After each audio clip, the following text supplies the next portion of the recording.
President Donald Trump was eager to have a Republican memo alleging bias in the Russia probe released to the public, several people around him said. Now that it's out, Trump took to Twitter to promote it for that purpose, although the document may not be as effective as the president wants it to be. It didn't, for one thing, touch on the work of special counsel Robert Mueller and didn't give Trump much pretext to fire Deputy Attorney General Rod Rosenstein, who's overseeing the inquiry into Russian meddling in the 2016 presidential campaign. Still, Trump tweeted from his Florida resort Saturday morning that this memo totally vindicates Trump and probe, his first public comment since the memo's release. Trump added that the Russian witch hunt goes on and on. There was no collusion and there was no obstruction, the word now used because, after 1 year of looking endlessly and finding nothing, collusion is dead. This is an American disgrace. The partisan memo by Republicans on the House Intelligence Committee alleges FBI and Justice Department officials involved in the probe into Trump and Russia in 2016 failed to tell a secret court that a dossier they cited to get a surveillance warrant on a low-level Trump advisor was paid for by Democrats. While Democrats slammed the findings as inaccurate and misleading, the memo was enough for some Republican partisans to call for shutting down the entire investigation into Russian interference in the campaign and whether anyone close to Trump colluded in it. "Should be game over," Donald Trump Jr. tweeted. Several prominent Republicans, however, sent the White House clear signals they wouldn't back any effort to use the memo as grounds to disrupt Mueller's work or get rid of Rosenstein. House Speaker Paul Ryan, who facilitated the memo's release, said Friday it should be viewed narrowly and not used to impugn the integrity of the justice system and FBI. 100% confident. That's also the tack taken by House Oversight Chairman Trey Gowdy, who's also the only Republican on the House Intelligence Committee who's seen the classified intelligence used to write the memo.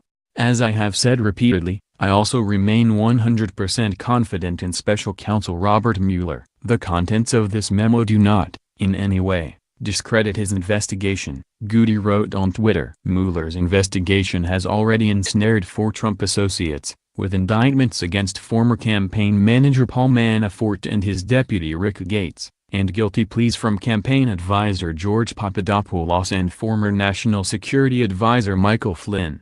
Trump still has plenty of allies goading him to take drastic steps to curtail or end Mueller's probe. Republican Representative Paul Gosar of Arizona said Rosenstein and others were traitors for signing applications for surveillance warrants against Carter Page, the former Trump advisor, and said he would send a letter to Attorney General Jeff Sessions urging their prosecution.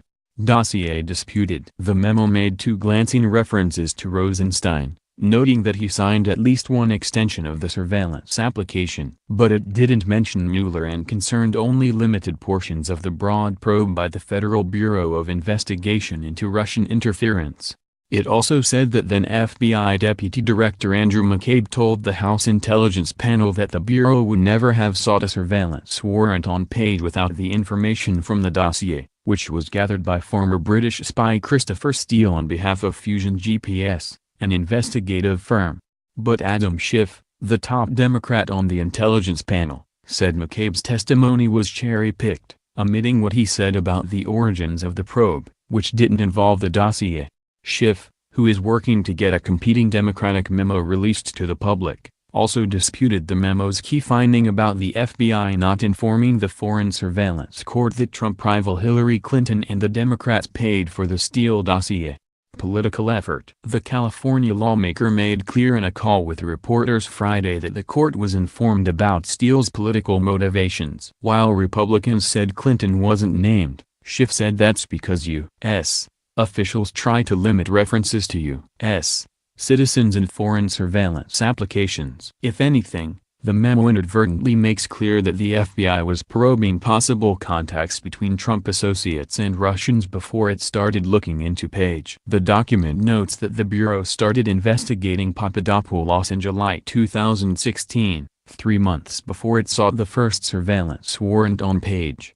Denying that Trump intended to interfere with the Russia probe, White House spokesman Raj Shah told CNN Friday night, "No changes are going to be made at the DOJ. We fully expect Rosenstein to continue on." But some Democrats and others said they fear otherwise. Talk is cheap. This is a political effort to discredit the FBI and ultimately to discredit anything touching on Mueller's Russia investigation, said Ronald Hosko, former assistant director of the FBI's Criminal Investigative Division and now president of the Law Enforcement Legal Defense Fund.